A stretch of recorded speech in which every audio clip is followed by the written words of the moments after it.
আচ্ছা তোমার কি হলো? একটা জায়গায় যেতে গেলে তুমি এমন করবে না বলতো? আর একটু সময় করো, দেখো না আমার চোখগুলো ইয়ে হইতেছে না। এই শোনো, কি হয়েছে বলো। বাবা রে কি সাজুগুজু দিছে, আমার ইচ্ছে করছে না মার্কেটে যেতে। কি ইচ্ছে করছে তোমার এখন? ইচ্ছে করছে কি, তুমি না সবসময় একটু বেশি বেশি। আহা আপু ও তো বাবা একটা যাচ্ছে, আমাকে নিয়ে যাবো না? এই ওরে আমার শোনা রে, তুমি ছোট মানুষ, তুমি যা কি করবা? না আমি মার্কেটে যাবো। মার্কেটে আমার এত সুন্দর শাড়ি যদি মার্কেটে যায়, না ওগুলো নিয়ে চলো না আমার। বোঝো না কেন, তুমি যতটা সুন্দর মার্কেটে গেলে ছেলেরা তোমাকে ভাগ করে নিয়ে যাবে। না মা আমি যাবো, কিচ্ছু হবে না। শোনো, বাসায় তোমার তালই সাহেব আছে, ওনার সাথে গল্প করো। আমার বাবা কিন্তু অনেক ভালো ভালো গল্প জানে, তাই না? ওনার গল্প শুনলে তোমার আর মনে করছে মার্কেটে যাইতে ইচ্ছে করবে না। ঠিক না আছে? আমি বাসা থাকবো, আপু নিয়ে যাও। আমার সোনাটা দুষ্টুমি করে না, মন দিয়ে দিলে আসো আসো আসো। আচ্ছা শোনো, তুমি ওকে একটু বুঝিয়ে আসো তাহলে। হ্যাঁ আচ্ছা তুমি যাও আইতেছি। দেখো না তোমার তাওই আসছি, তোমার তাওই কিন্তু অনেক ভালো। তোমার তারে চাইবা, তোমার তারে বলবা যে তাও আমার একটা গান শোনাও বা একটা কবিতা শোনাও, তোমার সুন্দর মতো শোনাবো। লক্ষ্মী আমার দুষ্টুমি করে। আমার জন্য কি নিয়ে আসবা? তুমি বলো কি নিয়ে যাবো?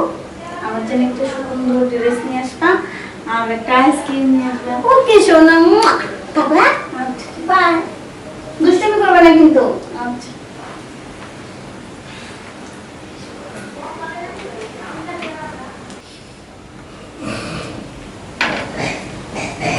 জিয়ারি, হ্যাঁ। মন খারাপ করে বসে আছো কেন? যা আপু আর দুলাভাই গেছে মার্কেটে, আমার নিয়ে যায়। উঠেন বসো। তোমার নিয়ে যায় নাই, একা একা বসে আছো?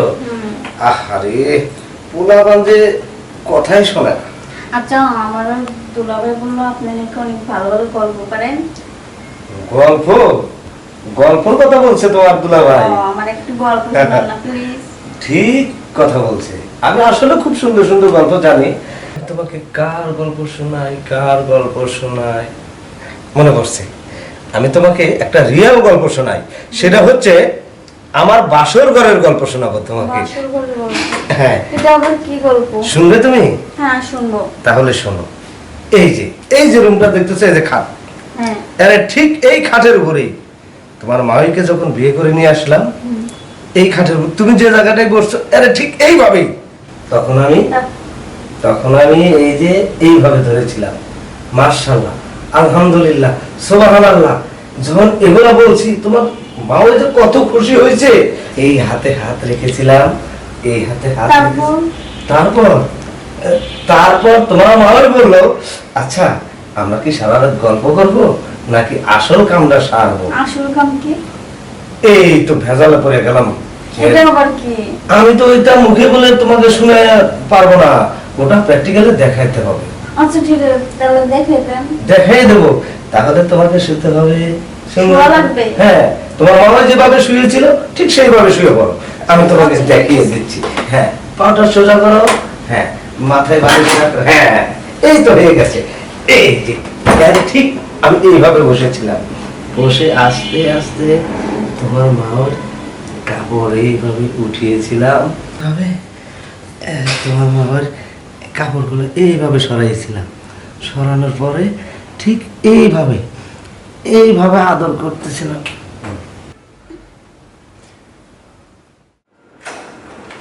তোমার জন্য আজকে তোমার জন্য আমার এই অবস্থা। মাকে তো আমি কিচ্ছু কেনাকাটা করতে পারলাম না। আচ্ছা কোনো কিছু বলে আমার দোষ দাও তুমি। তোমার দোষ দিব কি? তুমি তো জানো যে বিয়ে মাসে সাজুগুজু করতে দেরি হয়। খালি পেট ভিতরে রাখো, এই পেটে রাখো যে আমার 5টা রাইখেছি। আচ্ছা ঠিক আছে বাবা, এখন তো 5টা নিতে আসছো নাকি? ঘরের মধ্যে বেশি ঝগড়া করবা, চলো 5টা নিয়ে তারপরে চলো আবার মার্কেটে যাই। আমি আর মার্কেটে যাবো না। মার্কেটে যাবে না উনি একেবারে, চোদ্দ সাজতে গেলে 3 ঘন্টা লাগে একবারে। এইভাবে আদর করতেছিলাম। বাবা আপু আপু সি সি, তোমার বাবাকে আমার বাবা বলতে ঘৃণা লাগতেছে। যে বাবা নাকি এরকম একটা জঘন্য কাজ করতে পারে, তার সামনে আমি ভাবতে পারছি বাবা, তুমি এতটা নিজ, এতটা জঘন্য, এতটা পাপিষ্ট, তোমাকে আমার বাবা বলে তুমি চিনতে ঘৃণা হচ্ছে।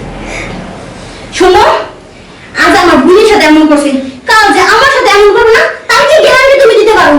আর তোমার এই সাফসার একটা কথা বলে তুমি শুনে রাখো, এই বাড়িতে নয় তোমার বাবা থাকবে নয় আমি থাকবো। তোমার কথা- চলো, এবার তারা থাকবো না। তোমার কোথাও যাওয়ার দরকার নেই বাবা। এতদিন আমি জানতাম কি জানো বাবা, বৃদ্ধাশ্রমে দুই ধরনের মানুষ থাকে। এক ধরনের মানুষ যাদের বৌমা খুব খারাপ, ছেলে খুব খারাপ, সেই ধরনের বাবারা বৃদ্ধাশ্রমে থাকে। আর এক ধরনের মানুষ যারা অসহায়, পৃথিবীতে যাদের কেউ নেই।